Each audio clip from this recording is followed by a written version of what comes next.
पेड़ की पुकार कविता की व्याख्या। 1। रो रोकर पुकार रहा हूं। हमें जमी से मत उखाड़ो।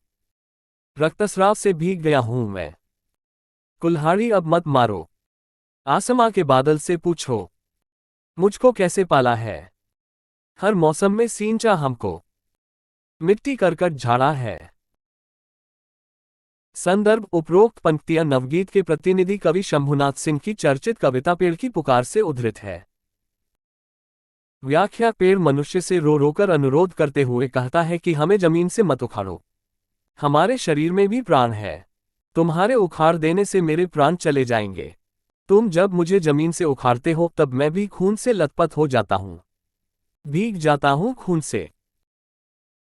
हमें कुल्हाड़ी से अब मत मारो, मुझे जीने दो। पेड़ की करुण पुकार है कि हमें न जमीन से उखाड़ो और न ही कुल्हाड़ी से मारो। मैं तुम्हारे द्वारा दिए गए जयम से निकले खून से भीग गया हूं।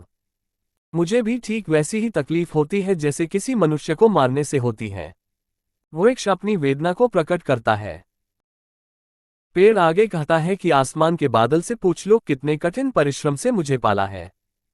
ठीक उसी तरह से जैसे किसी बच्चे को उसके माता पिता पालते हैं, हर परिस्थिति में अपने बच्चे का ख्याल रखते हैं, उसी तरह मुझे भी आसमान ने हर मौसम में बचाया है। मुझे सुरक्षा प्रदान की है, मिट्टी और करकट से बचाया है। बरसात के पानी से, हवा के झोंकों से हमेशा मिट्टी करकट को साफ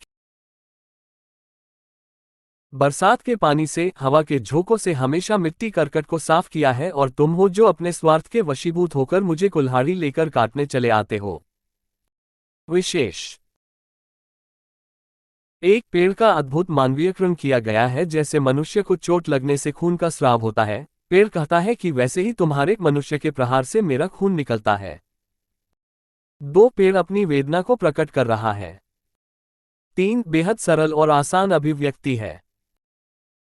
4 पेड़ अपनी तुलना जीते जागते मनुष्य से कर रहा है। 5 पेड़ को भी पालने पोसने वाला होता है। वह अपने आप वृक्ष का रूप धारण नहीं कर लेता है। आसमान उसकी सुरक्षा करता है।